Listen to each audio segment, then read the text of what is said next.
কবি সুভাষ মুখোপাধ্যায়ের ফুল ফুটুক না ফুটুক। ফুল ফুটুক না ফুটুক আজ বসন্ত। শান বাঁধানো ফুটপাথে পাথরে পা ডুবিয়ে এক কাঠখোট্টা গাছ কচি কচি পাতায় নজর ফাটিয়ে হাসছে।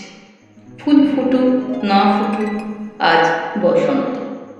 আলোর চোখে কালো ঠুলি পরিয়ে, তারপর খুলে মৃত্যুর কোলে মানুষকে শুইয়ে দিয়ে, তারপর তুলে যে দিনগুলো রাস্তা দিয়ে চলে গেছে যেন না ফেরে।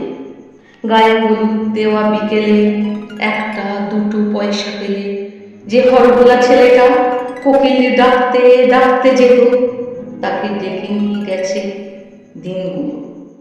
লাল কালিতে ছাপা হলদে চিঠির মতো আকাশটাকে মাথায় নিয়ে এগোলির এক কালো কুচ্ছে আইগুলো নিয়ে রেলিংয়ে বুক চেপে ধরে এইসব 7-5 ভাবছিল।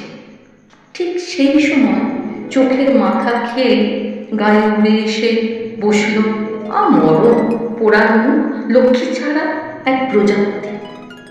তারপর দড়াম করে দরজা বন্ধ হবার শব্দ।